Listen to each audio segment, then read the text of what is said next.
بحسب دستور مجلس کے آغاز میں سورہ فاتحہ کی التماس اس خانوادے کی جانب سے جن کی جانب سے آج افطار کا اہتمام تھا، ان کے مرحوم سید علی حسن آبدی ابن سید محمد قاسم آبدی، مرحومہ سیدہ اختری بیگم بنت ممتاز حسین، مرحومہ سیدہ ملیکہ خاتون بنت سید علی حسن آبدی، بس خاندان کے دیگر تمام مرحومین، حاضرین مجلس کے خاندان کے کل مرحومین، کل اموات مومنین و مومنات، سورہ فاتحہ۔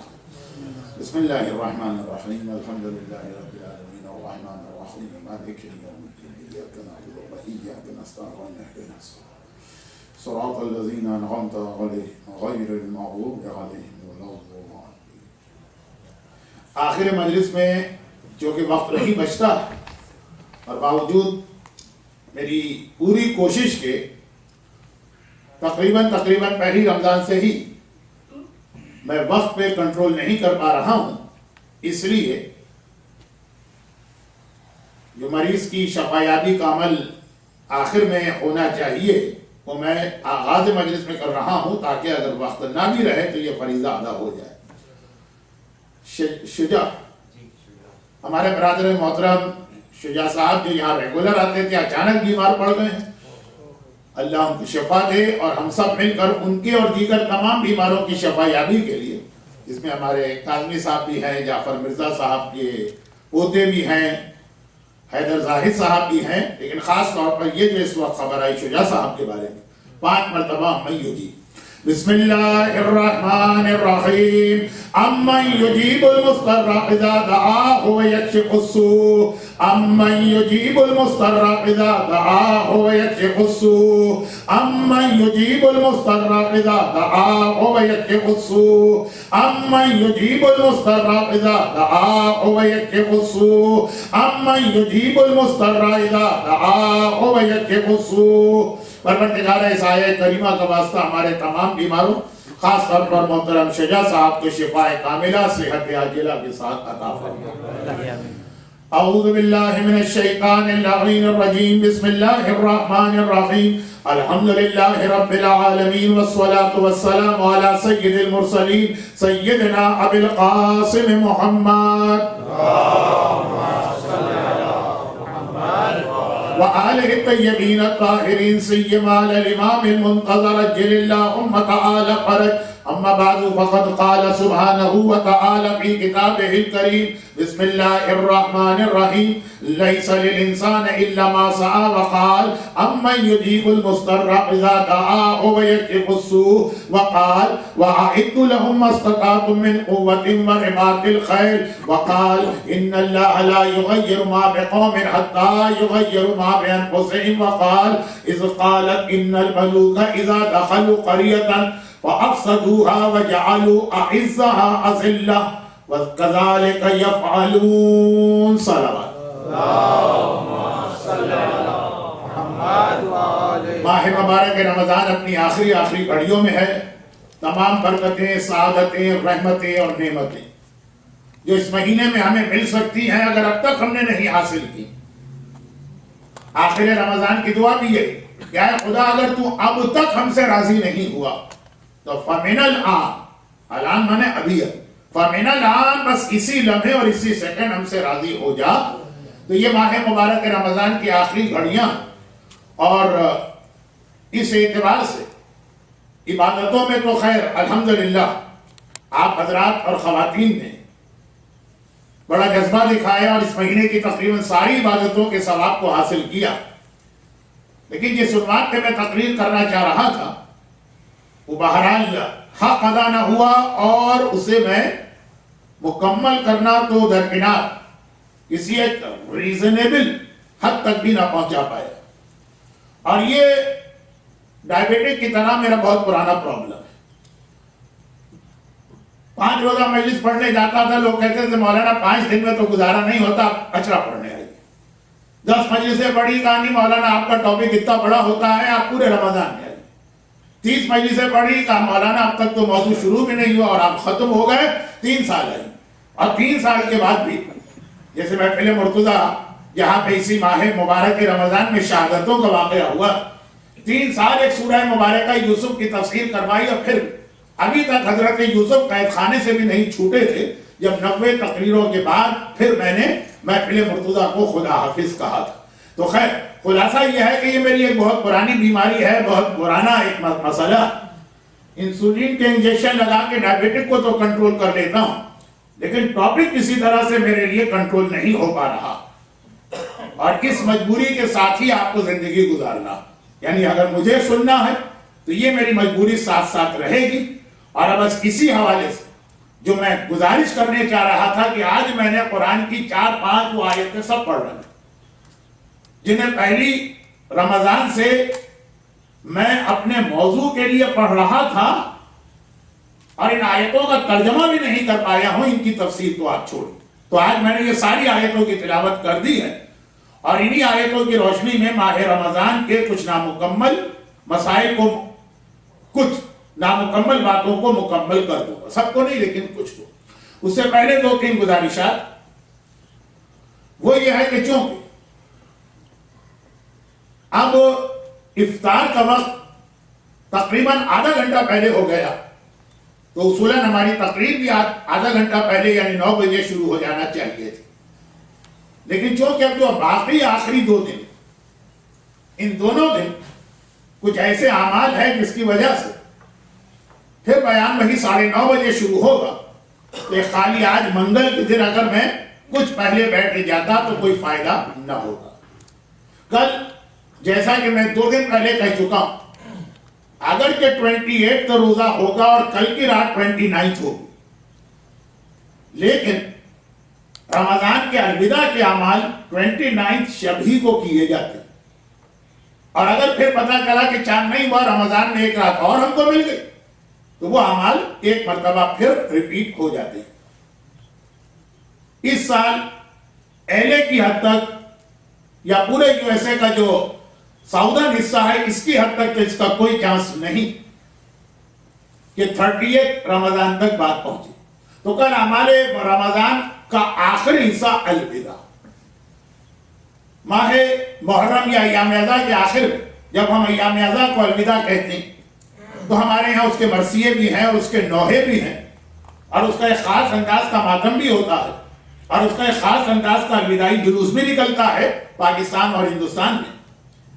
لیکن ماہ مبارک رمضان کو بھی ایک پراپر طریقے سے الوداع کہا جاتا ہے، اور اس میں خاص طور پر ہمارے چوتھے امام کی صحیفہ کاملہ کی دعا ایسی کہ جسے خالی پڑھنا اور سننا ہی نہیں ہے، اس کے مفہوم پر، اس کے میننگ پر غور بھی کرنا۔ ایک ہی دعا ہے خالی، تو انشاءاللہ کل کوشش کی جائے گی کہ تقریر سے پہلے یہ دعا پڑھی جائے اور پھر اس کی ایک سمری اور ایک خلاصہ، تاکہ پتہ چلے کہ رمضان آیا تو کیا چیز ہمارے گھر میں آئی، اور رمضان کیا رہا ہے تو ہم اپنا کیا نقصان کرنے جا رہے ہیں۔ یہ کل تقریر سے پہلے ہوگا، اور اس کے بعد انشاءاللہ یقین کامل کی حد تک یہ ہے کہ پرسوں رات یعنی شب جمعہ یعنی تھرسڈے نائٹ عید کی رات ہو چکی ہوگی۔ عید کے اعمال چونکہ ذرا سے لمبے، کل کی طرح خالی ایک دعا نہیں، تو بہتر یہ ہوگا کہ ہماری اسپیچ پہلے ہو جائے جیسے شب قدر میں ہوتا، اور اس کے بعد جو لوگ گھر جانا چاہیں وہ چلے جائیں، اور جو اعمال میں بیٹھنا چاہیں وہ تقریباً 20 سے 25 منٹ کے اعمال ہوتے ہیں جس میں نماز بھی ہوتی۔ تو یہ تو ہو گیا آئندہ 2 دن کا پروگرام، کیونکہ بہرحال جو ہمارے ریگولر اناؤنسمنٹ کرنے والے تھے وہ آج یہاں موجود نہیں، تو یہ ذمہ داری میں نے سنبھال لی۔ اب ایک آدھ سوال کے جواب میں دیتا ہوں، اور کوشش کروں گا کہ پورے مہینے کم از کم آج کے دن ٹائم ڈیوریشن کے اعتبار سے میں آپ کو سچا بن کے دکھاؤں، خالی نام کا نہیں، کام کر لیں۔ اب یہ 2 سوال جو میرے پاس آئے ہیں جعفریہ کی تھرو، انہی کا جواب پہلے دے دوں۔ پہلا سوال جو ہے وہ ایک ٹیمپریری میرج کے بارے میں، کہ اگر ایک ٹیمپریری میرج ہو گئی اور بعد میں وائف اس میرج کو کنٹینیو نہیں کرنا چاہتی ہے تو پھر کیا ہے اسلام میں اس کا مسئلہ کیا ہے؟ اس مسئلے میں پرماننٹ اور ٹیمپریری میرج کا سیم رول ہے کہ شادی جب ہوتی ہے تو دونوں پارٹیز کی رضامندی سے، بلکہ لڑکی کی رضامندی یا پرمیشن زیادہ اہم ہے شادی کے مسئلے۔ تو شادی جب ہوتی ہے جب یہ رشتہ قائم کیا جاتا ہے، اور جب یہ رشتہ ختم کیا جاتا ہے میرج کا، آئیدر وہ ٹیمپریری ہو اور پرماننٹ، تو دونوں کا سیم طریقہ ہے۔ اور وہ یہ ہے کہ دو طریقے ہوتے ہیں، نمبر ایک یہ کہ وہ ٹائم پیریڈ پورا ہو جائے، اور نمبر دو یہ ہے کہ ہسبینڈ یا شوہر جو وہ اس رشتے کو وہاں پہ توڑ دے۔ تو پرماننٹ میرج میں ٹائم پیریڈ کا مطلب ہے ڈیتھ آف آئیدر پارٹی، کوئی ایک بھی مر گیا تو رشتہ ٹوٹ گیا، اس کو کہیں گے کہ میرج کا ٹائم پیریڈ پورا ہو گیا۔ کیونکہ اس کے بعد مجتہدین میں ایک مسئلہ زیر بحث ہے کہ اگر کبھی میڈیکل سائنس اتنی ترقی کر گئی کہ مرا ہوا آدمی دوبارہ زندہ ہو جائے تو کیا وہ جو اس کا پرانا رشتہ ہے وہ واپس آ جائے گا؟ تو ابھی جو مراجع ہیں ان کا فتویٰ ہے کہ نہیں، موت جو ہے وہ رشتے کو توڑ دے۔ اب اگر دوبارہ موت ختم ہو کے وہ آدمی دوبارہ زندہ ہو گئے تو وہ رشتہ جو ٹوٹ گیا تو ٹوٹ گیا۔ اور جو میں بار بار ایک بات عرض کر چکا ہوں کہ جب یہ مسئلہ پیش آئے گا تو اس وقت کے مرجع کا فتویٰ دیکھا جائے گا، لیکن فی الحال تو ٹائم پیریڈ پورا ہو جائے۔ پرماننٹ میرج میں ٹائم پیریڈ ہے ڈیتھ آف اینی پارٹی، چنانچہ شوہر مر گیا یا بیوی مر گئی، سمجھیے پرماننٹ میرج ٹوٹ گئی۔ اور یا پھر یہ کہ شوہر ڈیورس دے دے یا طلاق دے دے، یہ اختیار خالی شوہر کے پاس۔ اور ٹیمپریری میرج میں یہ ہے کہ جتنے ٹائم پیریڈ کی میرج تھی 2 سال 3 سال 4 سال وہ پورا ہو گیا کہ رشتہ ٹوٹ گیا۔ اور یا پھر یہ ہے کہ شوہر جو ہے وہ اس ٹائم پیریڈ سے پہلے ریمیننگ مدت کو معاف کر دے، ہبہ کر دے کہ میں اس مدت کو ختم کر دیتا ہوں۔ وہ وہی طریقہ، اس کے علاوہ اور کوئی راستہ نہیں۔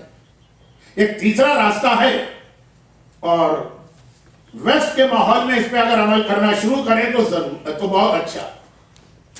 پہلے دو تو شریعت کے بتائے ہوئے طریقے کہ میرج ختم ہوگی ہمیشہ شوہر کی مرضی سے، اور یا پھر یہ کہ ٹائم پیریڈ پورا ہوگا۔ البتہ at the time of marriage اگر کنڈیشن میں یہ کنڈیشن رکھ دی جائے کہ وائف کو بھی یہ اختیار ہے، اور یہ دونوں قسم کی میرج میں کنڈیشن رکھی جا سکتی ہے، اور شوہر اسے قبول کر لے تو یہ بھی ایک تیسرا طریقہ ہوتا۔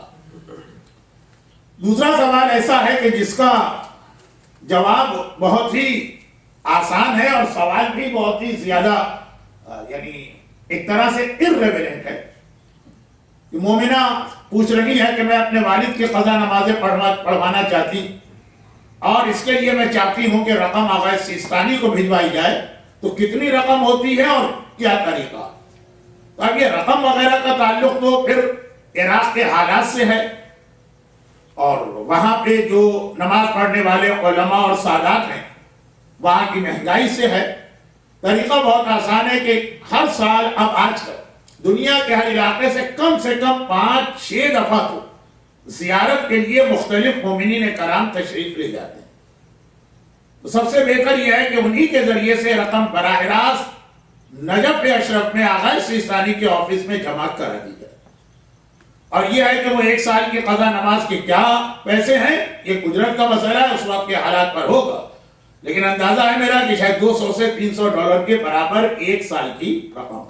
سوال بہت زیادہ تحقیق کے ساتھ پوچھا گیا، اس لیے میں نے اس کا جواب دے دیا، گرچہ اس قسم کے سوالات کے کس چیز کی کیا قیمت ہوگی ذرا اچھا نہیں لگتا ہے اس کا جواب ممبر سے دینا۔ اب میں بس دیکھ لوں یہ صرف ایک سوال اور کوئی تھا جو میرے ذہن میں، اس کا جواب میں دے دوں۔ یہ سوال تو پورا خمس کے بارے میں ہے، یہ قبر کے بارے میں۔ اچھا ایک سوال یہ ہے کہ سوال کا جواب دینے سے پہلے ایک بات عرض کر دوں کہ ہمارے یہاں گھروں میں عموماً نماز پڑھنے کے لیے ایسی جانماز ہوتی ہے، اور وہ جانماز بندی بھی ہوتی ہے، بند ہوتی ہے، نماز کے وقت اس کو کھولا جاتا ہے۔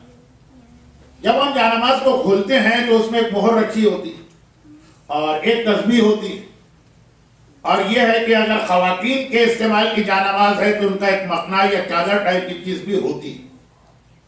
پہلے کے بارے میں نہیں کہہ سکتا، لیکن ویسے ہمارے یہاں انڈیا اور پاکستان، اور ایک بہت پرانی کوئی پھٹی دادا یا دادی کے زمانے کی دعاؤں کی کتاب ہوتی، کیونکہ بہت سے لوگوں کی ہیبٹ ہوتی ہے، خصوصاً بزرگ لوگوں کی، کہ جس کتاب سے وہ دعائیں پڑھنے کے عادی ہو جاتے ہیں پھر ان کو اسی کتاب سے ہی دعا پڑھنے میں مزہ آتا ہے.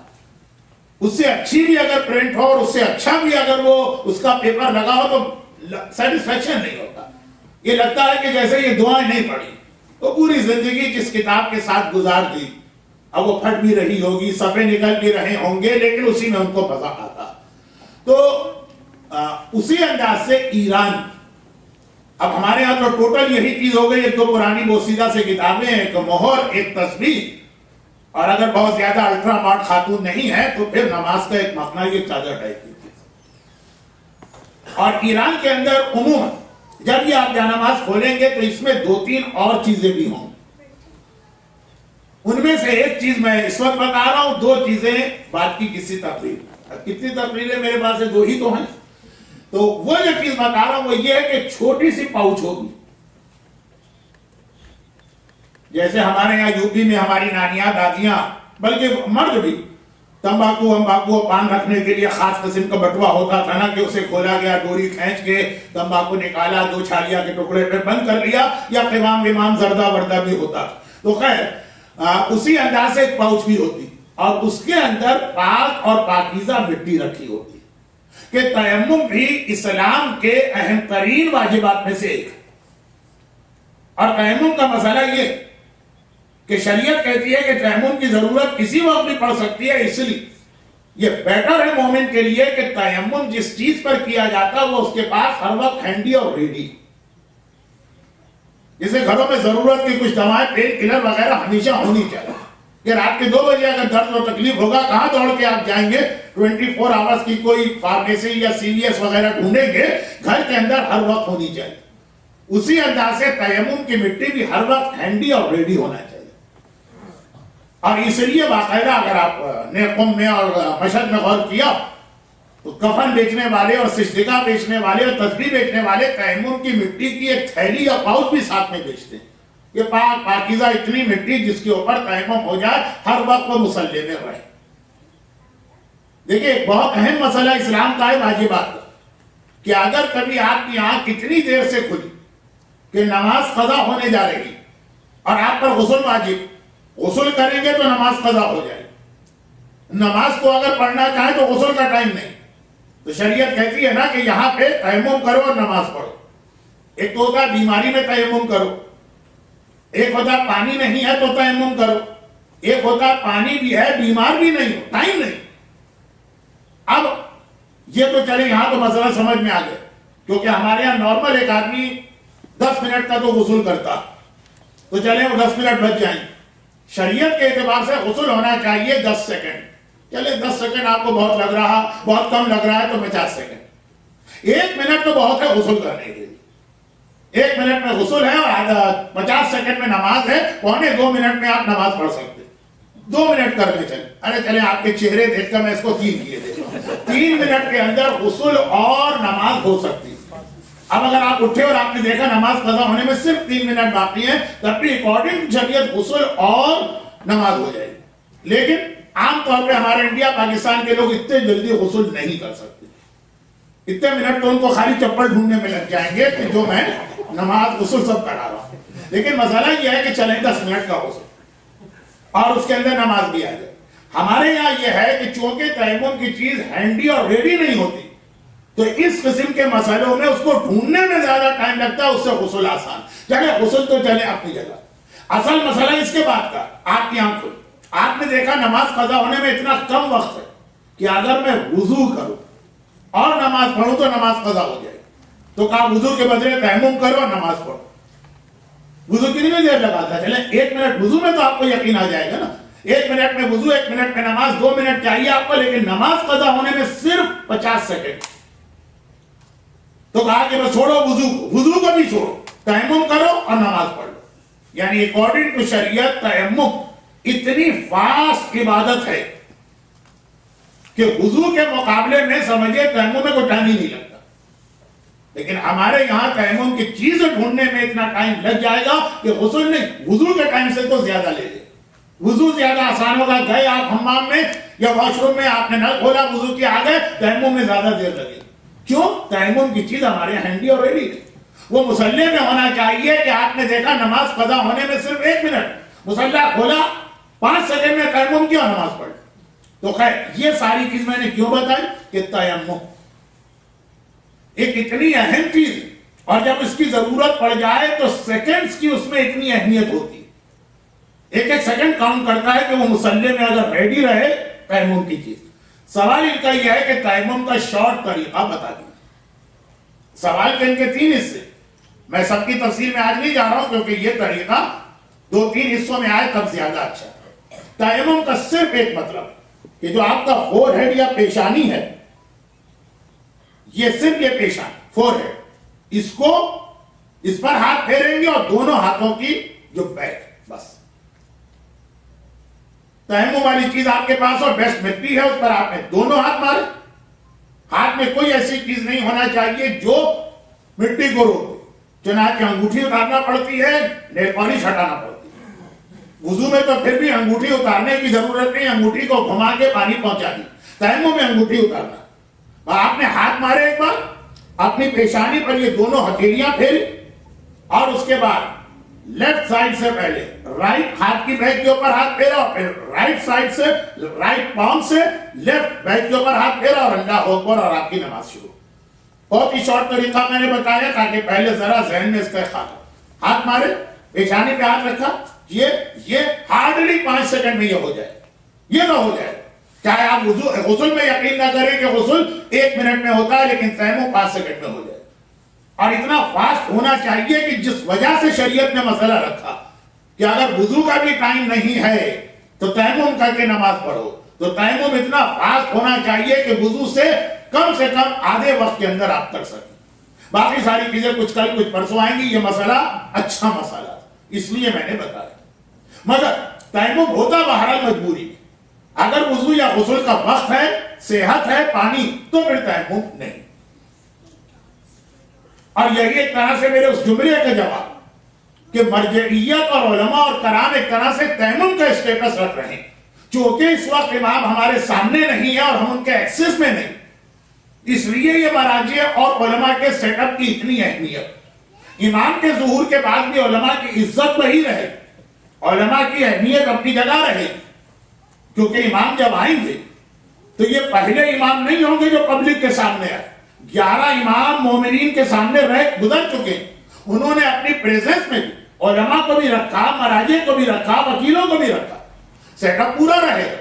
لیکن جو مرجعیت کے انسٹیٹیوشن کی آج اہمیت غیبت کی وجہ سے، وہ تیمم کی طرح سے، جب آپ آمد تیمم برخاست، فارسی ہے لیکن بہرحال اتنی آسان فارسی ہے کہ آپ لوگ بھی سمجھ لیں. پانی آ گیا، تیمم چلا گیا. یہ پورا انسٹیٹیوشن جو مرجعیت کا، علماء کی اہمیت غیبت سے پہلے بھی تھی، غیبت ظہور کے بعد بھی ہو.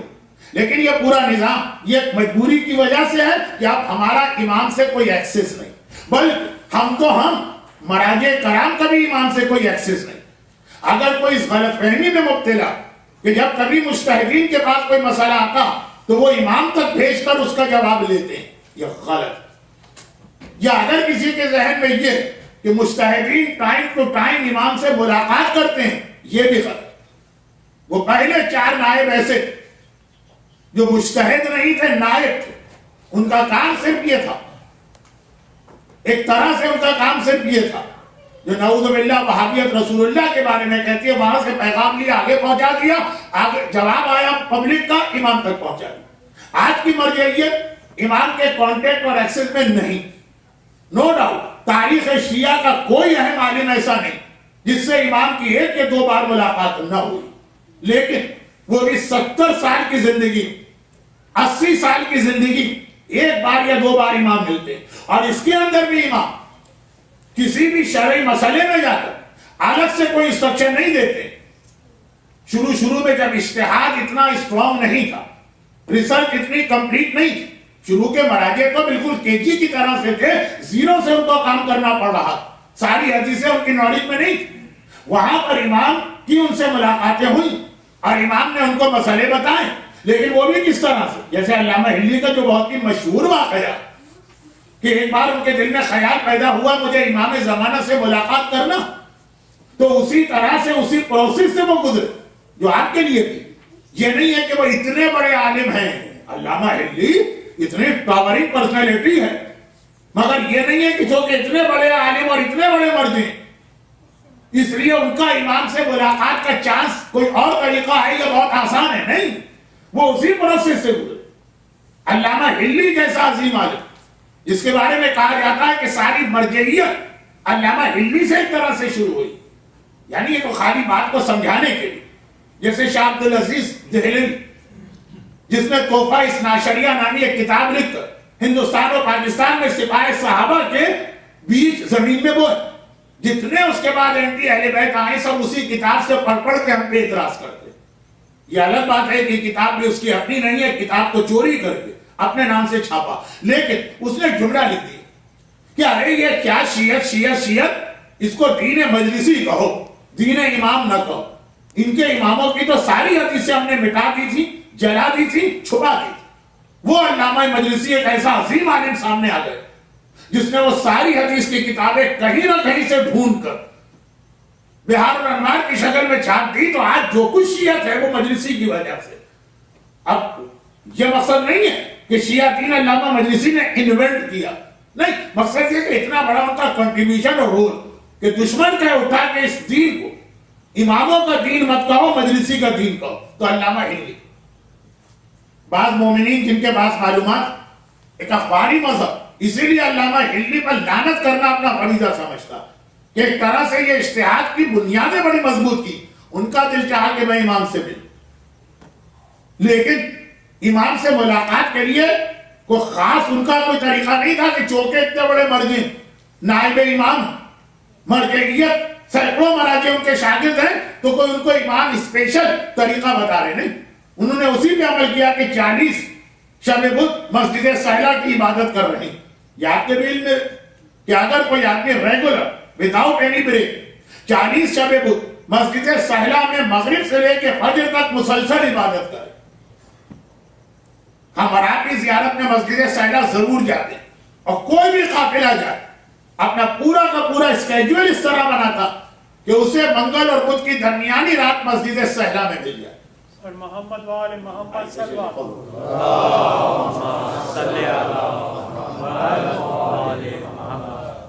اس طرح سے جاتے ہیں کہ مسجد سہلا، لیکن ہم چند گھنٹوں کے لیے جاتے ہیں. وہ ایک رات بھی ہم پوری نہیں رہ پاتے ہیں آج کل کے حالات میں. اور 40 شب بدھ پوری رات گزارا علامہ ہلی اسی طریقے سے. ایسا نہیں ہے کہ مرجع ہیں اور اتنے بڑے عالم ہیں، اتنے بڑے ہیں تو ان کے لیے کوئی اسپیشل اور خاص عمل ہو. اور اس میں بھی جب ان کی امام سے ملاقات ہوئی اور وہ اسی طرح ہوئی کہ جب وہ لاسٹ ویڈنسڈے نائٹ جا رہے ہیں اعمال کے، ان کے بھی ذہن میں یہ کہ جب یہ 40 کمپلیٹ ہوں گے پھر امام کی زیارت ہوگی. تو ابھی تو 40واں باقی ہے، اس دن جا رہے ہیں. اور راستے میں ایک اور آدمی مل گیا، وہ بھی مسجد سہلا جا رہا. اب اسلام نے جو کہ بہت زیادہ ریکمینڈ کیا کہ آدمی جو ہے وہ اکیلا سفر نہ کرے، لوگوں کے ساتھ، دوستوں کے ساتھ، ساتھیوں کے ساتھ سفر کرے. اچھا، کیونکہ آپ حضرات تو حجت الاسلام علامہ باقر کشمیری صاحب کو اچھی طرح سے جانتے ہیں تو میں نے انٹروڈکشن نہیں کرایا. مجمع کے لیے میں نیا ہوں. حجت الاسلام علامہ باقر کشمیری صاحب نمائندہ آیت العظمہ آغا حاج علی حسینی سیستانی دامت ظل البارے. آپ جانتے تھے اس لیے میں تذکرہ کرنا بھول گیا، لیکن اچانک مجھے خیال آیا کہ بہرحال یہ بد اخلاقی ہے. چنانچہ ہم اور آپ محترم علامہ اور حجت الاسلام کا استقبال کرتے ہیں بآواز بلند درود بھیج کر.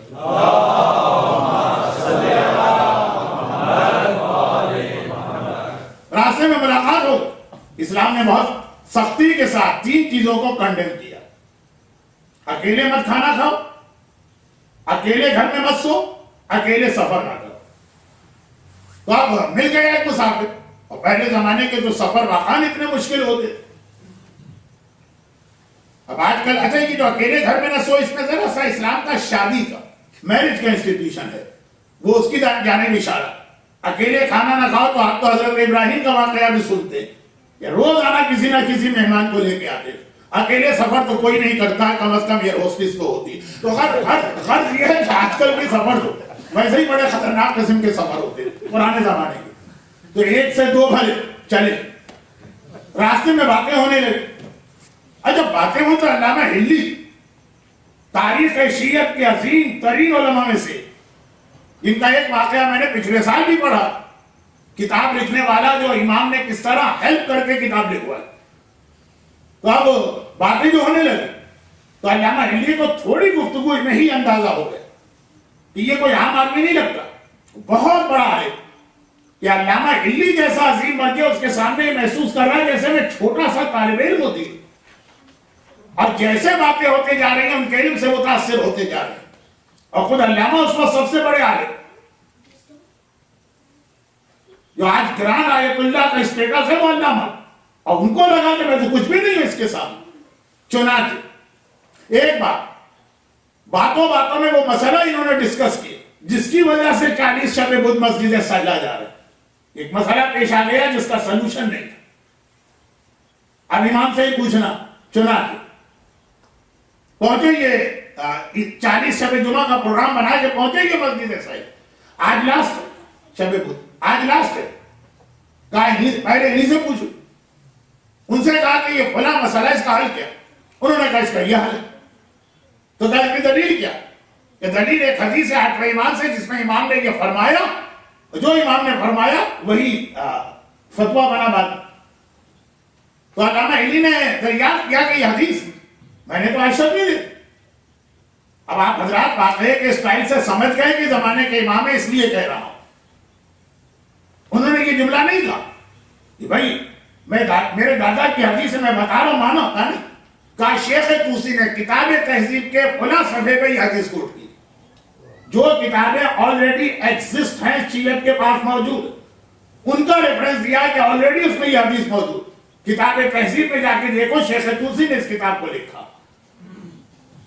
شیعت میں اجتہاد کی بنیاد جو 4 کتابیں ہیں، کافی من لا یعذرہ الفقیہ، تہذیب اور استفسار.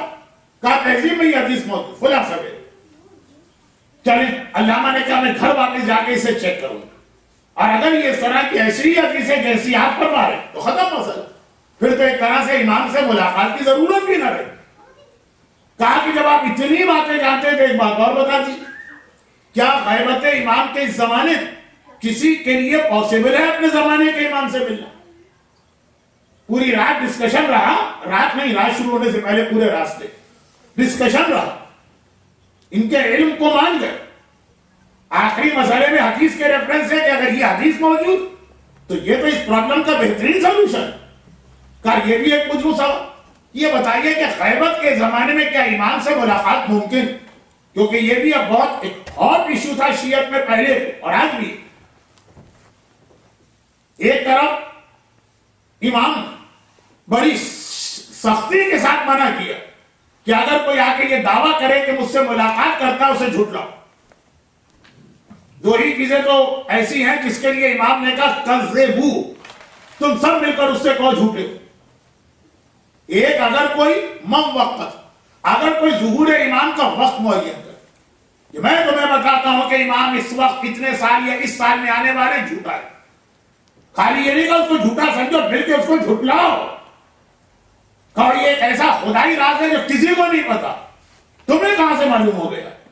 اور دوسرا اگر کوئی ملاقات امام کا دعویٰ کرے تو ایک طرف، دوسری جانب پوری تاریخ شیعت میں اس کثرت کے ساتھ ایسے ایسے بڑے علماء، مراجع، مجتہدین، مقدسین، متقی اور پرہیزگار، صالحین، ان کے واقعات ہیں ملاقات امام کے،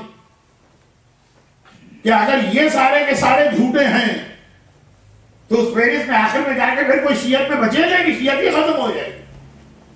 محمد ابن یعقوب کلینی کی بھی ملاقات لکھی. بھئی شیخ صدوق سے تو ایسی ملاقات امام کی ہوئی کہ امام نے باقاعدہ کتاب اپنے موضوع پہ لکھوائی، اکمال الدین و اتمام النعمہ. شیخ مفید سے امام کی ملاقاتیں ہیں، سید مرتضیٰ سے امام کی ملاقاتیں، سید رضی نہج البلاغہ کے کمپائلر ان سے امام کی ملاقاتیں، شیخ توسی سے امام کی ملاقاتیں.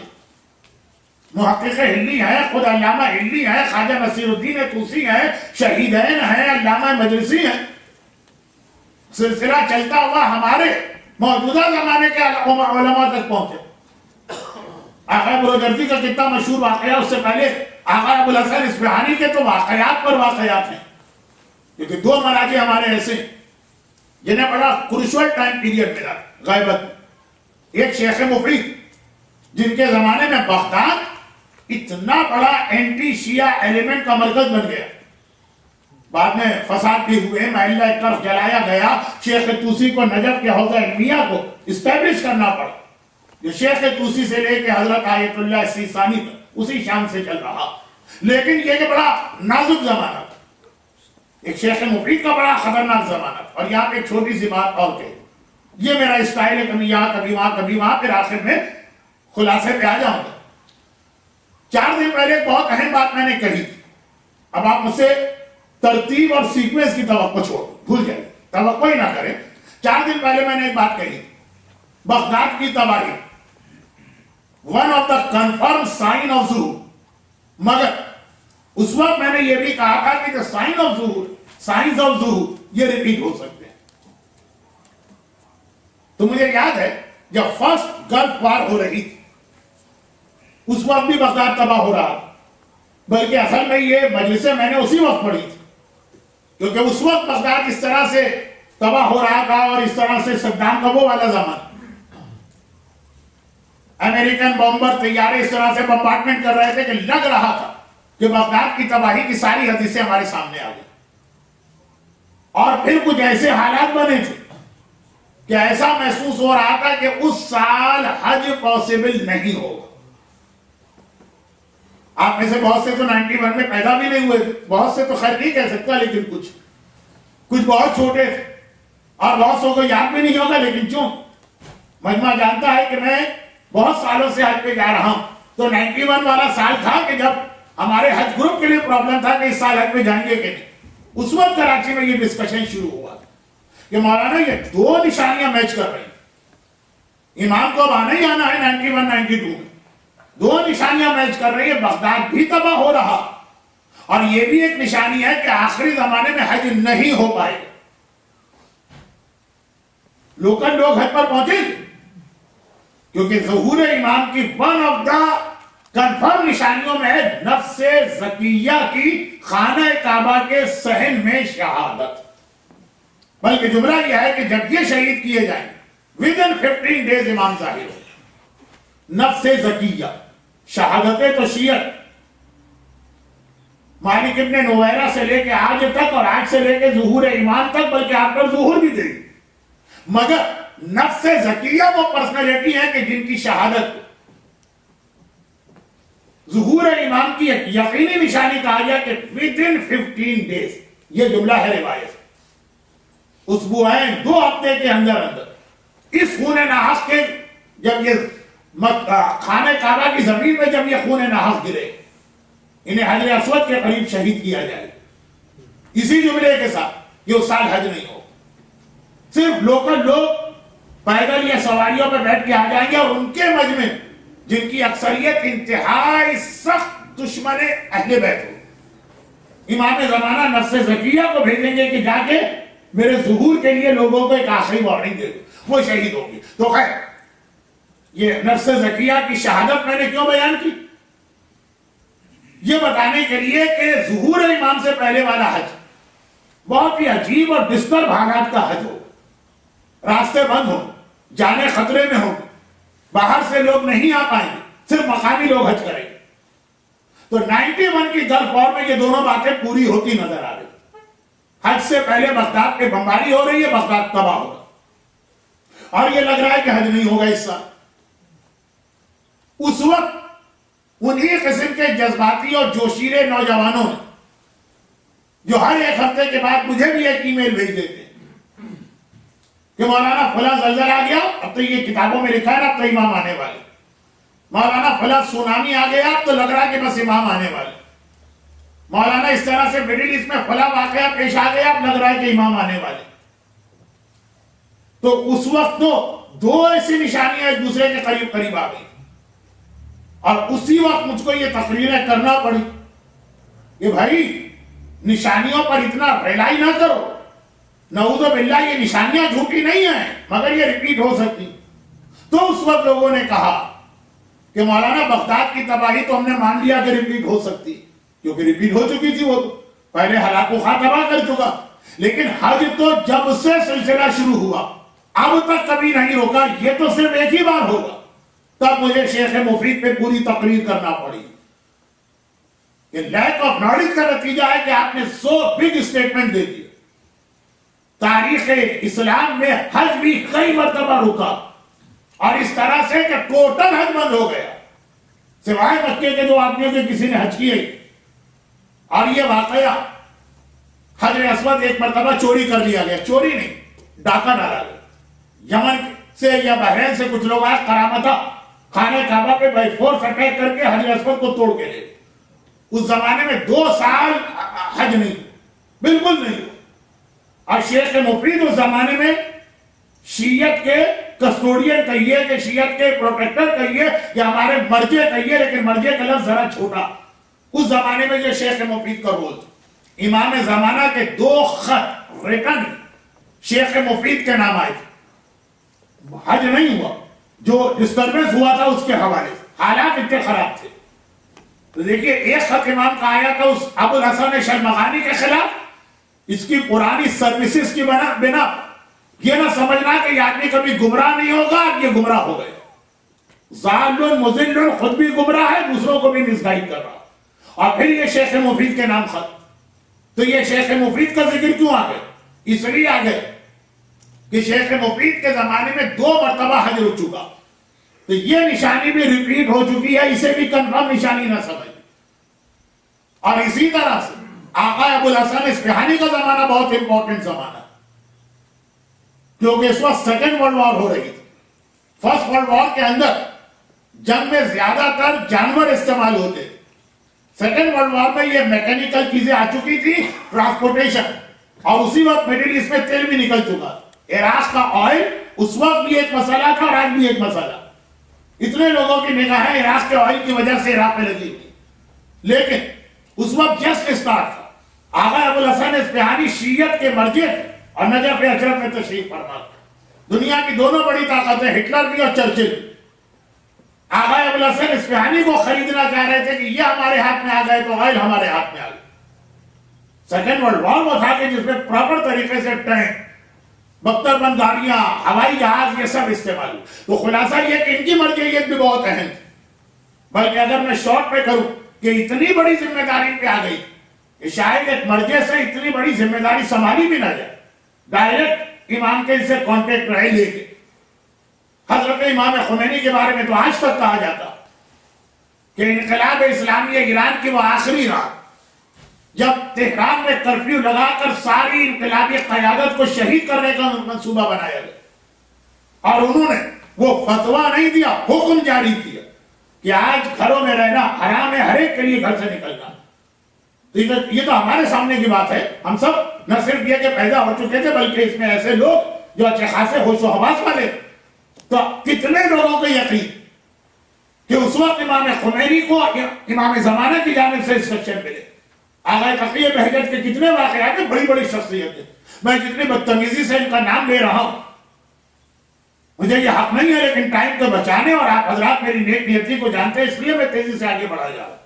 مدد آیت اللہ محسن الحکیم کا واقعہ میں نقل کر چکا، پلین اڑا اور پلین آ گیا، اور آج تک یہی کہا جاتا کہ امام زمانہ کا انسٹرکشن تھا۔ تو یہ سارے بڑے بڑے مراجع، علماء، متقی اور صالح لوگ، ان کی اتنی امام سے ملاقات ہوئی کہ یہ بھی ہم ڈینائی نہیں کر سکتے کہ کوئی امام سے مل بھی نہیں سکتا، کہ اگر ان سب لوگوں کو مائنس کر دیں تو ہمارے پاس بچے گا کیا؟ اور ادھر وہ حدیث بھی اپنی جگہ موجود ہے، تو جس کی وجہ سے ہمیشہ ایک پرابلم رہا کہ کیا امام زمانہ سے ملاقات ہو سکتی ہے کہ نہیں ہو سکتی۔ ان شارٹ 2 باتیں یاد رکھیں۔ نمبر 1، اگر کوئی امام سے ملاقات کر کے یہ دعویٰ کرے کہ امام نے اسے اپنا وکیل، اپنا نمائندہ، اپنا ایمبیسیڈر یا اس ٹائپ کا کوئی عہدہ دے کے بھیجا ہے تو وہ تو جھوٹا۔ اور نمبر 2، اگر کوئی اس طرح کا دعویٰ کرے کہ اس کے ریگولر امام سے ملاقات ہوتی، تو یہ تو علامہ ہلی کے بس میں نہ ہو سکا، یہ تو علامہ مجلسی کے بس میں نہ ہو سکا، صرف مقدس اردبیلی اور سید مہدی بحرالعلوم کے بارے میں شک کیا جا سکتا۔ انہوں نے خود بھی کبھی نہیں کہا، لیکن یہ 2 چیزیں شخصیتیں چھوڑ دو، تو یہ 2 دعوے تو یقیناً غلط۔ اب علامہ کون سے 2 دعوے؟ ایک جس میں وہ امام سے ملاقات کر امام کی جانب سے کسی عہدے کی بات کرے، سفیر ہوں، سفارت ہے، ایمبیسیڈر ہوں، وکیل ہوں، نائب ہوں. اور نمبر 2 یہ کہ جس میں وہ کہے کہ نہیں وہ ایک دفعہ کہیں راستے میں یا کسی پرابلم میں ملاقات نہیں ہوئی، جب چاہتا ہے مل لیتا، جب چاہتا ہے امام آ جاتے. یہ 2 دعوے تو یقیناً جھوٹے. اب آئیے اصل بات کہ یہ جو 2 طرح کی ہمارے پاس حدیثیں، ایک حدیث ایک واقعہ. حدیث کہہ رہی ہے ملاقات نہیں ہو، واقعات بتا رہے ہیں کہ کس کی ملاقات نہیں ہوئی، سبھی کی ہوئی. تو آپ دریافت کر رہے ہیں علامہ ہلی کے ذہن میں بھی ایک کنفیوژن. چنانچہ جب دیکھا اتنا بڑا عالم راستے میں مجھے ملا تو اصل جس مسئلے کے لیے گئے تھے اسی سے پوچھ رہے اس کا جواب مل گیا کہ کتاب تہذیب میں شیخ طوسی نے فلاں مقام پہ یہ حدیث نقل کی. تو کہا کہ مسجد سیلا وہ سامنے نظر آ رہی ہے، مسجد سیلا تک پہنچ گئے. وہاں پہنچتے ہی الگ الگ ہو جائیں گے، ہر آدمی اپنی عبادت کرتا. تاکہ میرے ایک مسئلہ اور بتا دیجیے، آپ کی ریسرچ کیا کہ کیا غیبت کے زمانے میں کسی کی امام سے ملاقات ہو سکتی؟ اور اس میں ایک دم علامہ ہلی کا کوڑا ان کے ہاتھ سے زمین پہ گر پڑا. جانور کو چلانے کے لیے آپ نے کوڑا ہونا چاہیے. جیسے آپ کوئی گاڑی نہیں چلا سکتے بغیر ایکسیلیٹر اور بریک کے، الا یہ کہ آپ پاکستان کے ٹرک ڈرائیور ہو تو سب کچھ چلتا. لیکن اس کے علاوہ لازم چیزیں ہیں یہ گاڑی کے لیے، تو جانور چلانے کے لیے کوڑا ہونا چاہیے. وہ گر گئے سوال کرتے کرتے. اس آدمی نے جھک کے کوڑا اٹھایا، علامہ کے ہاتھ میں دیا اور مسکرا کے کہا کہ تم یہ کہہ رہے کہ امام سے ملاقات ممکن ہے؟ ارے امام کا ہاتھ تمہارے ہاتھ میں ہے اور یہ پوچھ رہے ہو کہ ملاقات ممکن ہے کہ نہیں؟ یہ جو جملہ کا علامہ ہلی نے چونک کے دیکھا، کوئی نظر نہیں آیا. پورے راستے ملاقات رہی، باتیں رہی، سوالات ہوئے، جوابات ہوئے، اتنی ساری کوڑا گرا جو اب دوبارہ اپنے ہاتھ میں نظر آ رہا اور ایک دم سے غائب، کوئی نظر نہیں آ رہا. علامہ ہلی گھر جا کے جب کتاب بھی اٹھا کے دیکھی تہذیب تو اسی صفحے پر اسی چیپٹر میں یہ حدیث میں ملی. یقین کامل ہو گئے کہ ملنے والا امام تھا. لیکن اس کے حوالے سے جو میں بات کہہ رہا ہوں وہ یہ تھی کہ امام نے اگر کسی مسئلہ شرعی کسی مرجع یا مجتہد کی مدد بھی کی تو ایسی کوئی حدیث نہیں بتائی جو خاص امام کے پاس ہو اور لوگوں کے پاس نہ ہو. پھر بھی انہوں نے ڈائیورٹ کیا انہی کتابوں کی جانب جو آلریڈی شیعت کے پاس پہلے سے موجود. تو اس انداز سے ہمارے علماء اور مراجع امام سے ایکسیسیبل نہیں، جیسے بعض خوش عقیدہ لوگ سمجھتے کہ ہمارے پاس کوئی مسئلہ پیش آتا ہے مرجع کو بیچتے، مرجع تو ہر مسئلہ امام سے لیتے ہوں گے. نہیں، مرجع بھی امام سے مسئلہ نہیں لیتے. جو کتابیں آلریڈی موجود ہیں جس میں 11 اماموں کی حدیث ہے اسی کی مدد سے مسائل کو حل کرتے. تو جب مرجع کو یہاں پر اختیار نہیں تو جو بہت بڑا فتنہ ہے آخری زمانے کا، جھوٹے دعوے سفارت. خیر یہ ابھی آج کا موضوع نہیں تھا، ذہنی بات آ گئی. آپ آمد تیمم برخاست. اصل بات یہ تھی کہ یہ والا پورا نظام امام کے آنے کے بعد اتنا اہم نہیں رہے. میں نے کہا علماء کی عزت، مرجعیت کا وقار وہ رہے گا اس لیے کہ جب 11 امام ظاہر تھے تب بھی ہر ایک کو امام مسئلہ نہیں بتاتے تھے. ہر آدمی کو اس کے علاقے کے مرجع کی جانب اس وقت بھی ڈائیورٹ کرتے تھے. لیکن اصل جو چیز غیبت کے اندر امام کو خاص چاہیے وہ ہمارے بچوں اور نوجوانوں اپنی اپنی فیلڈ میں مہارت لے کر اسے اسلام کے لیے استعمال کرنا. میں نے شروع میں 2 دن ایک جملہ کہا، آج اس کو مکمل کرنے کا وقت آیا. اور یہ تیسری کوالٹی بنے گی لشکر امام کی. لشکر امام کی 25 میں سے 2 کوالٹیز آ چکی. تیسری یہ کہ جب امام آئیں تو یاد رکھیے کہ امام کے پاس میریکل یا معجزے کی طاقت ہوگی، لیکن امام معجزے کی طاقت سے نہ اسلام پھیلائیں گے اور نہ ہی ساری دنیا کے اوپر حکومت کریں گے. اگر معجزے کے ذریعے سے اسلام کو پھیلانا ہوتا تو رسول خدا کے آتے ہی اوور نائٹ تبدیلی آ سکتی تھی مکے کے اس جاہلیت کے ماحول. اگر معجزے کے ذریعے سے اسلام پھیلانا مقصد ہوتا تو ائمہ طاہرین کو اتنی زحمتوں کی ضرورت ہی نہ پڑتی. میرے مولا کی حکومت ہی کافی تھی سب کو مسلمان کرنے کے لیے. وہ سب ایک نیچرل طریقے سے ہوگا. چنانچہ ہر ایک کے پاس معجزے کی طاقت ہے، مگر جنگی عہد میں مسلمانوں کو اگر شکست بھی ہوئی تو رسول خدا بھی ہے، مولا علی بھی. علی نے بعد میں اپنی تلوار سے سنبھالا، معجزے سے نہیں. اسی طریقے سے یہ کام ہو. جو زمانے کی ٹیکنالوجی ہوگی اسی ٹیکنالوجی کے حساب سے امام جہاد کریں. بھائی جب رسول خدا نے اپنی حکومت چلائی تو باقاعدہ اپنی ایک ایڈوائزری کونسل بھی بنا، لوگوں سے مشورے بھی لی، لوگوں کے مشوروں پہ عمل بھی کیا. خندق کی لڑائی سمجھ میں نہیں آ رہا اتنی بڑی فوج سے کیسے جنگ کر. سلمان فارسی آگ کی پوجا کرنے والے ایرانیوں کا طریقہ بتا رہے پیغمبر، اور پیغمبر نے یہ نہیں کہا کہ تو مشرکین شرک سب سے بدترین گناہ، ان کا طریقہ ہمیں نہیں چاہیے. نہیں، کیوں نہیں چاہیے؟ ان سے ہدایت نہیں لینا، ان سے گائیڈنس نہیں لینا، ان کا بلیو نہیں چاہیے، ان کی ٹیکنالوجی چاہیے. چنانچہ پیغمبر آگ کی پوجا کرنے والے ایرانیوں کے طریقہ کار کو خندق کی شکل میں مدینے کے چاروں طرف قائم کر کے بتا دیا کہ مشورہ بھی لیا جاتا ہے، اور رسول جیسا آدمی مشورہ لے رہا. اول ما خلق اللہ، نوری ساری کائنات ان کے سامنے پیدا ہوئی. لیکن ایک سیٹ اپ ہے. مولا نے جو حکومت چلائی معجزے سے نہیں چلائی. یہاں گورنر مقرر کیا، وہاں فلاں کو بھیجا، یہاں اس سے مشورہ لیا. مولا کے گورنر بھی شہید کیے جا رہے ہیں، لیکن یہ نہیں کہ مولا کہتا ہے ضرورت نہیں، میں یہاں سے بیٹھ کر بھی مصر میں رول کر سکتا ہوں، اور کر سکتا. پورا ایک سیٹ اپ. جب حج کے دوران پیغمبر اسلام کو ایک بہت بڑے مسئلے کا سامنا کرنا پڑا، حج نہیں، صلح حدیبیہ، ام سلمہ سے جا کے مشورہ لیا ایک عورت سے، اور اس مشورے پہ عمل کر کے یہ کہا کہ زندگی میں مجھے بہترین مشورہ آج ملا ہے جو ایک عورت نے دیا. ہم تو اسی بحث میں الجھے ہوئے کہ عورت کی عقل اس کی گدی میں ہوتی ہے کہ اس کی گھوپڑی میں ہوتی ہے کہ اس کی ہیڑی میں ہوتی ہے. اور پیغمبر کہہ رہے ہیں مجھے زندگی کا بہترین مشورہ ایک عورت ام سلمہ نے دیا. امام نے جو کہا دنیا میں جتنے لوگ گزرے بہترین عقل بلقیس کے پاس تھی جو ایک عورت تھی، جہاں سے امام زمانہ کے سپاہیوں کی ریمیننگ 22 کوالٹیز کل شروع ہوں.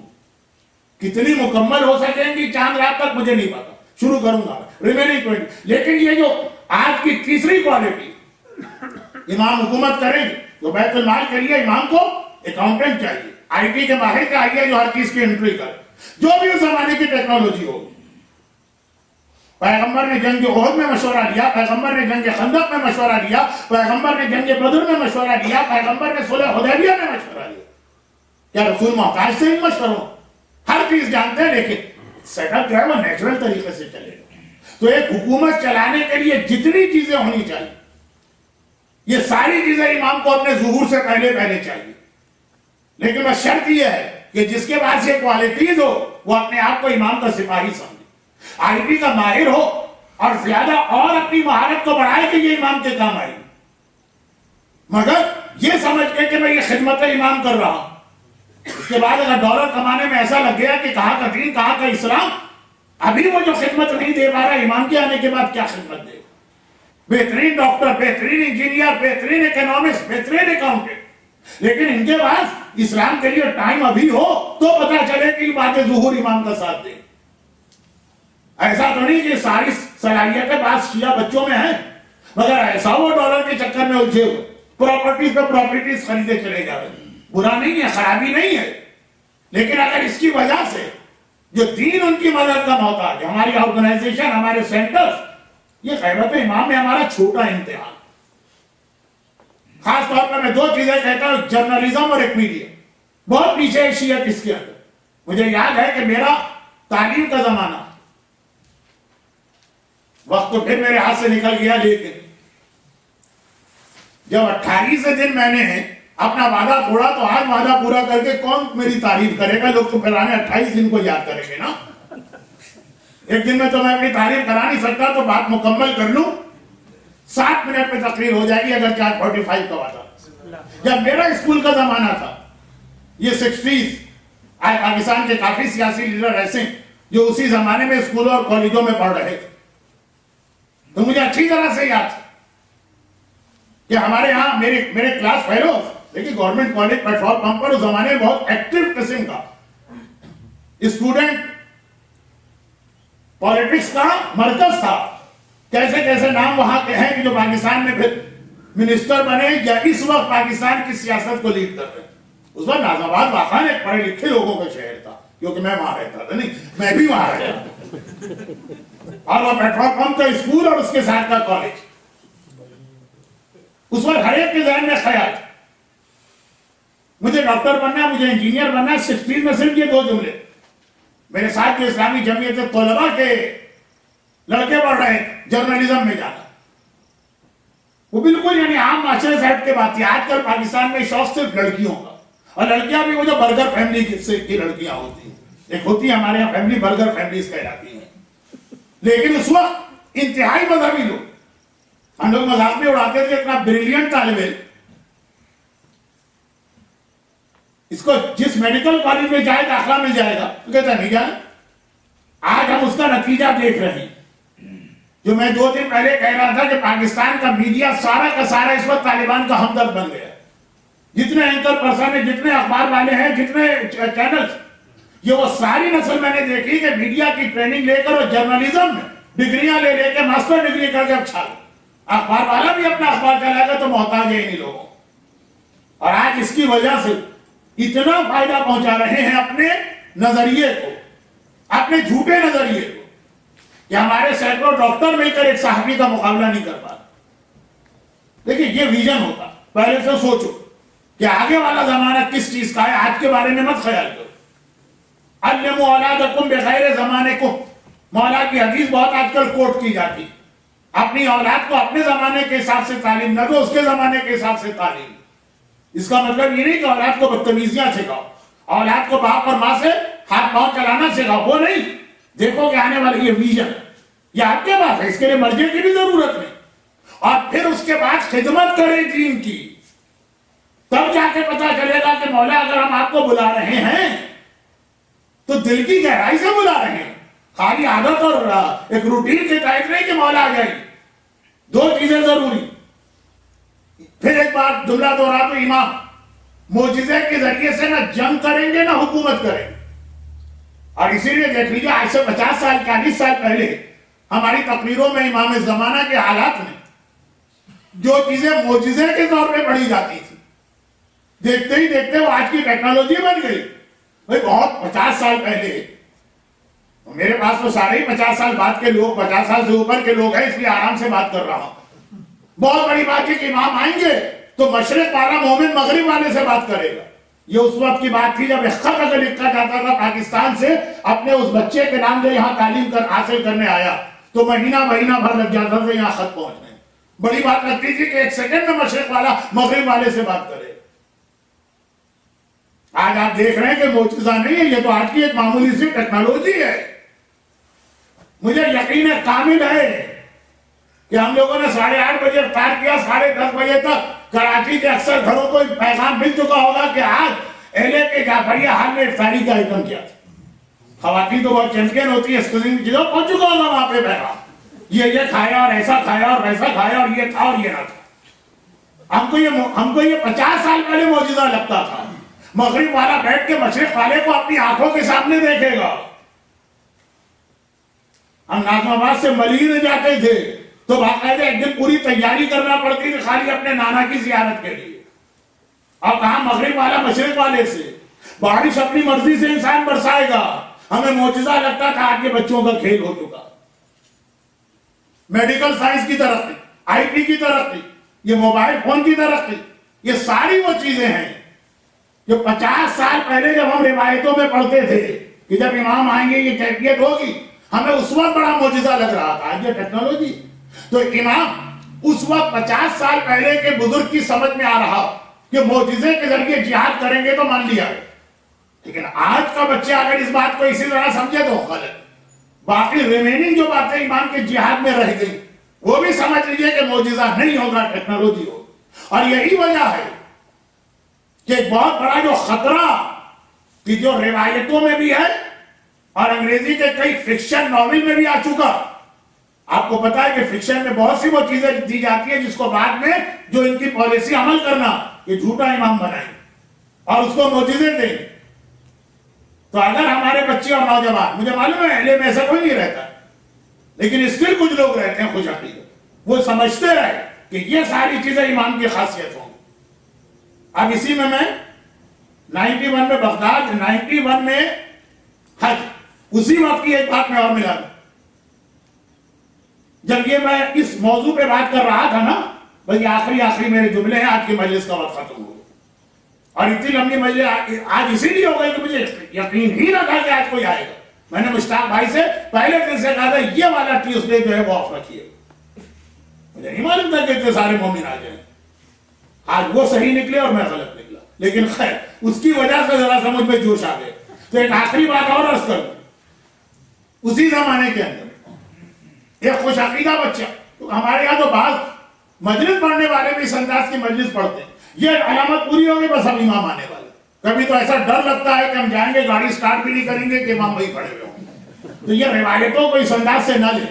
لیکن میں کہہ رہا ہوں اس وقت کسی نے کہا، بچے نے آ کے، بچے سے مطلب بہت چھوٹا بھی نہیں تھا، 12 14 سال 16 سال، مولانا ہم نے مان لیا بغداد 2 بار دبا ہوگا، مولانا ہم نے مان لیا کہ حج سے روکا جائے.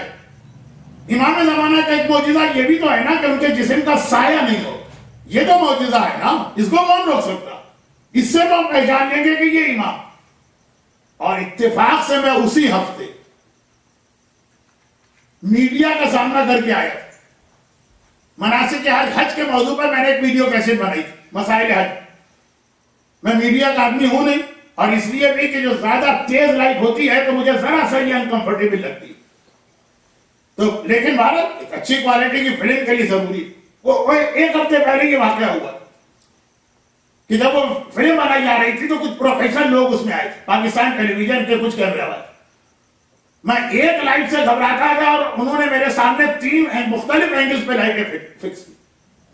میں نے کہا بھائی یہ کیا ظلم کر رہے ہیں، ایک لائٹ مجھ سے نہیں دیکھی جا رہی، آپ اتنی کیوں لگا رہے ہیں؟ کہا کہ نہیں بولا، اگر ایک طرف لگائیں گے ایک طرف نہیں لگائیں گے آپ کا سایہ بنے گا.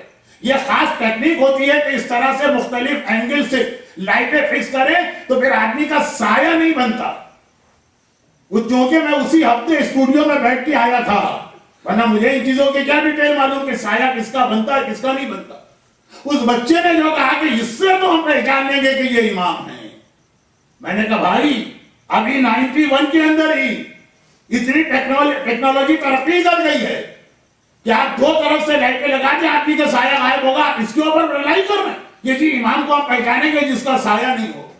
تو اگر اتنے ہی ہم بھولے بھالے رہے تو جتنے امام کے معجزات کتابوں میں لکھے وہ سب جو ہے بچوں کا کھیل بن چکے ہیں، اور جو باقی رہ گئے 2 سال میں بن جائے. یہ چیزوں سے امام کو نہیں پہچانا جاتا. تو پھر کس چیز سے پہچانے گا؟ دیکھیں سوال یہاں پہ ہے. چونکہ میرے پاس اب وقت نہیں رہا تفصیل میں جانے کا، اور وقت آج کی حد تک بات نہیں کر رہا ہوں، ویسے ہی رمضان میں ملا تو بہت شارٹ ایک بات کہہ دوں. کچھ لوگ سیٹسفائی ہوں گے، کچھ سیٹسفائی نہیں ہوں گے، لیکن اس شارٹ میں اس سے زیادہ بہتر کوئی جواب نہیں. وہ یہ آخری میں نے کیا بات کہی، آپ ذرا تھک گئے تھے، لیکن بہرحال میں یاد دلا دوں کہ آخری بات میں نے یہ کہی کہ جھوٹے امام بنائے جائیں گے اور ان کو وہ سارے معجزات دیے جائیں گے جو آج سے 50 سال پہلے والے کے لیے بھی معجزہ تھا، آج ہمارے اور آپ کے بچوں کے لیے کھیل. لیکن دنیا میں ایسے ابھی بھی علاقے ہیں مسلمانوں میں اپنے مومنین جہاں پہ وہ چیز ایک بہت بڑی چیز مانی جائے گی. تو وہ جھوٹا امام چل جائے گا اگر یہ سمجھتے رہے کہ ان چیزوں سے امام کو پہچاننا. صحیح طریقہ بہت شارٹ میں میرے پاس اس کے لیے پوری 1 گھنٹے کی تقریر ہے. سلمان فارسی کا بھی واقعہ ہے، ابو بصیر اسدی کوفی کا بھی واقعہ ہے، ٹائم نہیں تو اس کا واقعات سنائے بغیر، دلیلیں دیے بغیر ایک چھوٹا سا جملہ کہہ کے نتیجہ نکالو اور بات ختم. اور وہ یہ کہ یہ تو جھوٹا امام بنایا جائے. اس سے پہلے عالم اسلام میں کیا ہو چکا ہے؟ جھوٹی حدیثیں بنائی گئی. امام نے جو کہا اس کے بارے میں ایک حدیث امام نے کہی، 15 حدیثیں جھوٹے لوگوں نے بنا کے سب مکس اپ کر. اب یہ جو اتنی حدیثیں ہمارے پاس ہیں، ان میں سچی حدیثیں کم ہیں، جھوٹی زیادہ. ایک رزلٹ تو یہ نکلا کہ لوگوں نے کہا ہمیں حدیثوں میں پڑھ نہیں ہے. کیوں ہم اپنے آپ کو اس کنفیوژن میں ڈالیں؟ ہمیں کوئی حدیث چاہیے. دشمن تو کامیاب ہو گئے ہیں. دشمن کا تو مقصد چاہیے نہ چاہیے نہ تھا، یہ تھا کلام امام تک لوگوں کو پہنچنے سے روکا جائے. اس نے روک دی، تلوار کے ذریعے نہیں روکا، کنفیوژن کریٹ کر دیا. ایک مومن نے کہا مولانا ہم کیوں پڑے اس چکر؟ جب سچی جھوٹی دونوں حدیثیں ہم نہیں پہچان سکتے سچی کون سی، چھوڑو اس کو. چھوڑو کا مطلب یہ ہوا کہ اس پہ کلام امام بھی نکل گیا. پورے ائمہ کی 11 اماموں کی ساری زندگی کی محنت چلی. کیوں؟ دشمنوں نے جھوٹی حدیث بنائی اس سے بھی. تو مومن اسی ٹریپ میں نہیں آ گئے. انہوں نے جھوٹی حدیثیں بنائی اسی لیے کہ امام سے ہم کو دور کیا جائے، دور ہو گئے. اور دوسرا طریقہ یہ کہ ہر حدیث کو مان لو،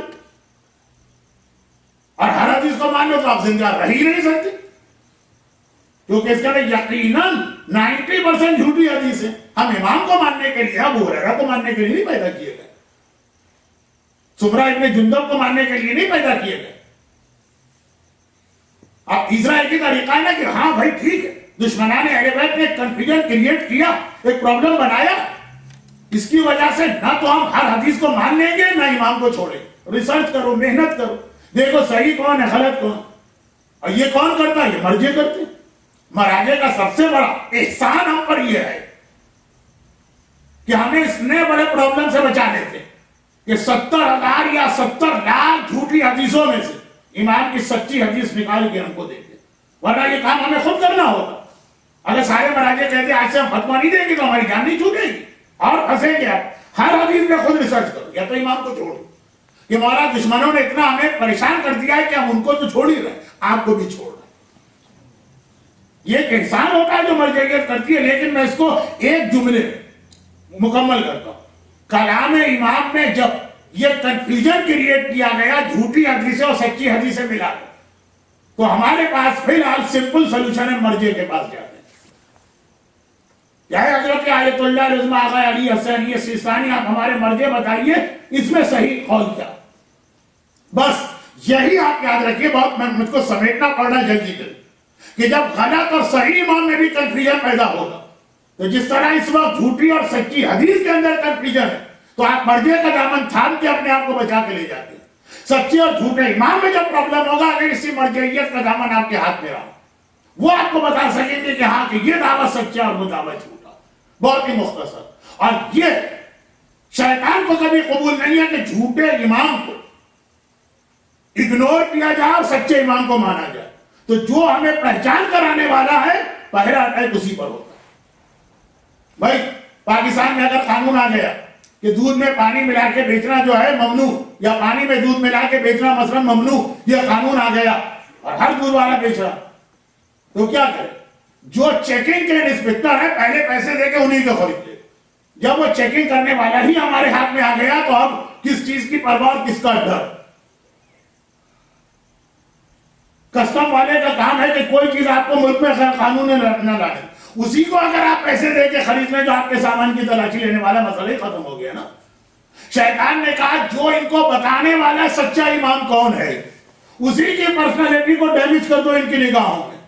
مراجع ہی کے اتنا اگینسٹ ان کو کر دو کہ اس کی کوئی بات سننے کو تیار نہ، پھر جس کو بھی جھوٹے کو لا کے کھڑا کرو گے وہ چل نکلے. اور اس کی مثالیں بھی ہمارے پاس. یہ جھوٹے آج کل دعوے ہو رہے ہیں یہ وہی لوگ قبول کر رہے ہیں جو مرجعیت کا دامن چھوڑ چکے ہیں. وہ مان لیتے ہیں کہ ہاں وہ جو جھوٹا آدمی ہے وہ صحیح ہے، وہ امام سے ملتا ہے، وہ امام کے ساتھ جاگنگ کرتا ہے، وہ امام کے ساتھ حلوہ پوری کھاتا ہے، وہ امام کے ساتھ گھومتا ہے، اس عورت کے گھر میں ہر ہفتے امام آتے ہیں، ہر رات، ہفتے میں ایک رات. یہ دیکھیں سارے وہی لوگ ہوں گے جو مرجعیت کو نہیں مانتے. تو یہ بہت ہی مختصر میں نے کہا. اور ماہ مبارک رمضان جیسے ہی شیطان قید سے نکلتا پہلا اٹیک بھی مراجع پہ کرتا. کیوں؟ ہر چاند رات کو کس کو گالیاں پڑتی، ہر چاند رات کو قوم کس کے خلاف ہوتی، ہر چاند رات کو مسجدوں کے اندر کس کو برا بھلا کہا جا رہا، کون لوگ؟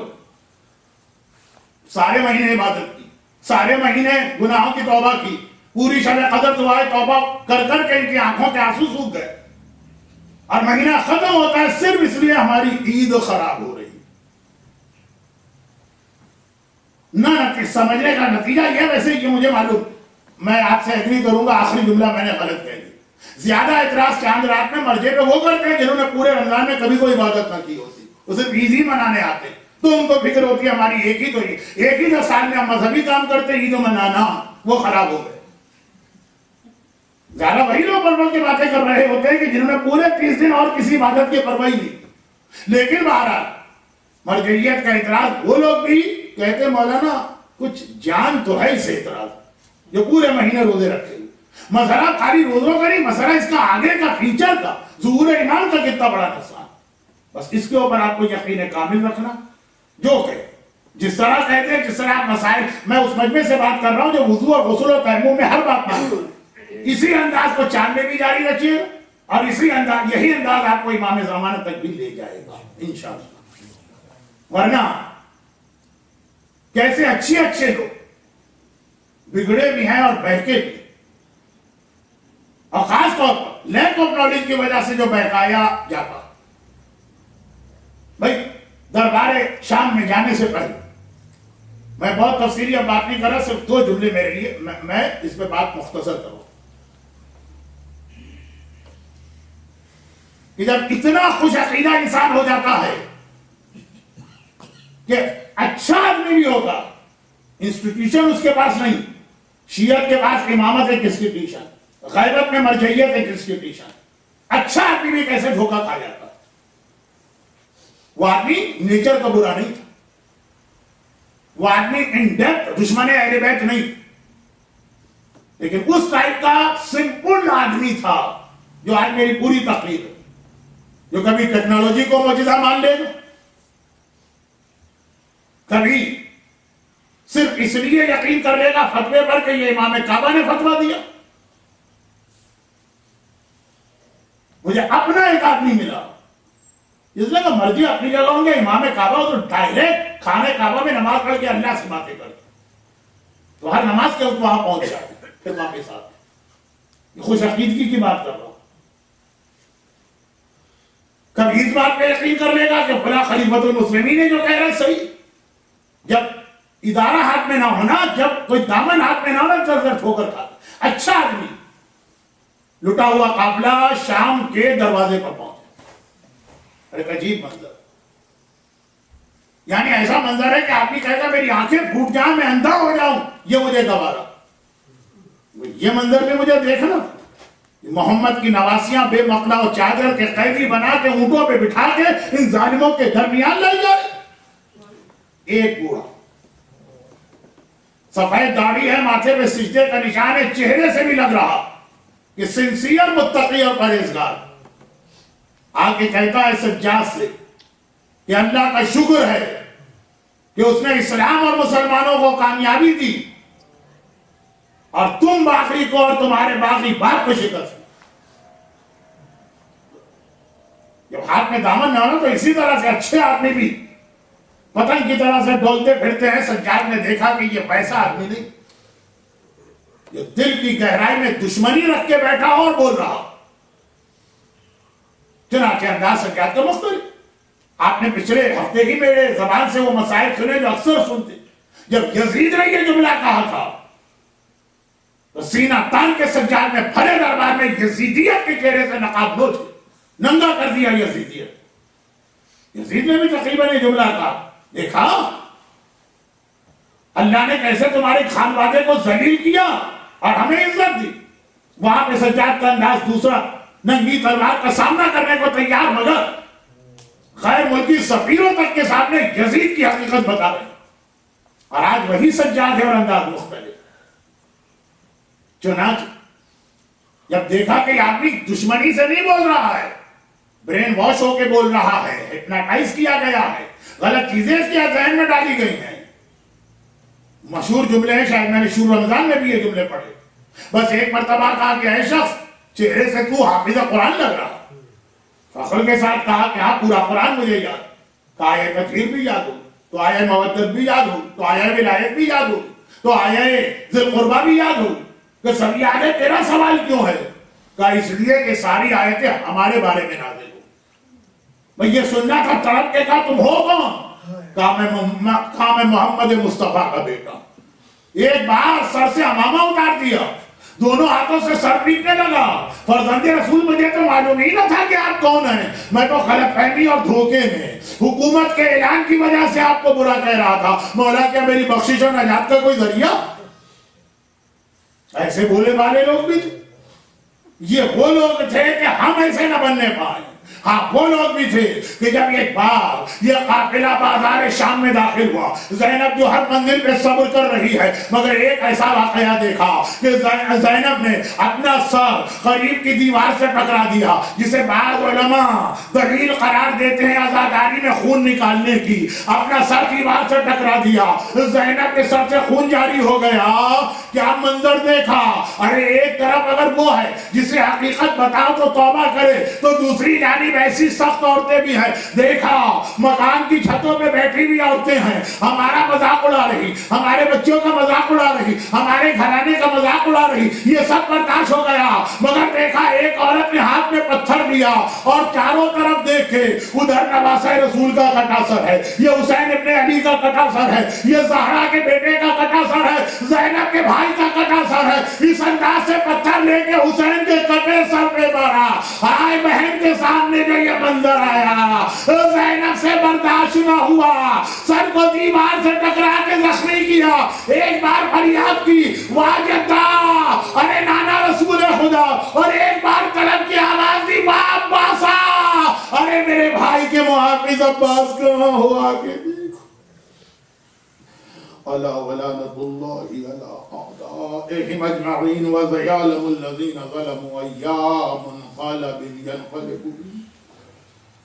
اس سے پہلے کہ میں دعا کی منزل پر آؤں، اپنے اس مجمع کا انتہائی شکر گزار ہوں جس نے باوجود میری اس کوتاہی کے کہ میں ہمیشہ حتی ویک ڈیز کے اندر بھی، اور آج والا ویک ڈے جو یہاں پہ پروگرام ہوتے ہی نہیں تھے کبھی، اس صبر و تحمل کے ساتھ بیٹھے بھی، آتے بھی رہے، میرا بیان سنتے بھی رہے، میری معذرتیں قبول بھی کرتے رہے، دوبارہ میں غلطیاں کرتا رہا تو دوبارہ بھی اس کو نظر انداز کرتے رہے۔ بارہ میں آپ حضرات کا سب مشکور ہوں، خدا آپ کی توفیقات بڑھائے۔ خدا بندائی مصائب اہل بیت کا واسطہ، حاضرین مجلس، جو مومنین اور مومنات موجود دنیا بھر میں بکھرے ہوئے صاحبان ایمان، خاص طور پر عراق اور پاکستان کے مظلوم شیعان حیدر کرار کو ہر آفت و پریشانی سے محفوظ فرما۔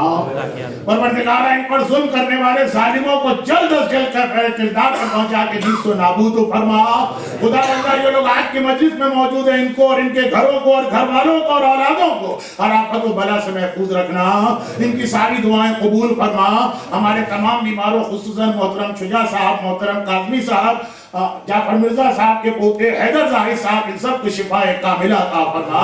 خدا بندہ ہمارے تمام مرحومین، خصوصاً جس خاندان کی جانب سے افطار کا اہتمام ہے، اس خاندان کے تمام مرحومین جن کے نام لیے جانے والے ہیں، یہ مرحومین، حاضرین مجلس کے خاندان کے تمام مرحومین، تمام شہداء اسلام و شہداء ملت جعفریہ، عراق اور پاکستان کے حالیہ واقعات کے شہداء، ان سب کو اعلیٰ علیین میں اہل بیت اطہار کی جوار سے ملحق فرما۔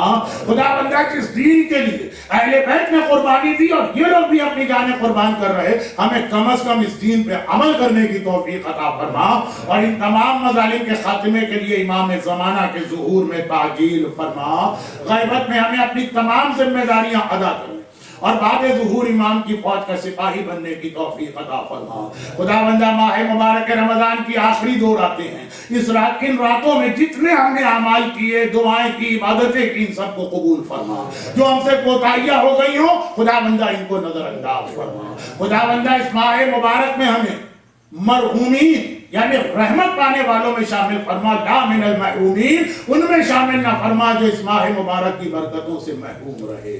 ایک سورہ فاتحہ تمام مرحوم مومنین و مومنات، خصوصاً جس خانوادے کی جانب سے آج افطار کا انتظام تھا، ان کے خاندان کے تمام مرحومین، اور جو خاص نام ان کی جانب سے آئے ہیں، مرحوم سید علی حسن عابدی ابن سید محمد قاسم عابدی، مرحومہ سیدہ اختری بیگم بنت ممتاز حسین، مرحومہ سیدہ ملکہ خاتون بنت سید علی حسن عابدی، حاضرین مجلس، جو مومنین سامنے اور جو مومنات پردے کے پیچھے موجود ہیں، ان کے خاندان کے تمام مرحومین، کل اموات مومنین و مومنات کے لیے ایک مرتبہ سورہ فاتحہ۔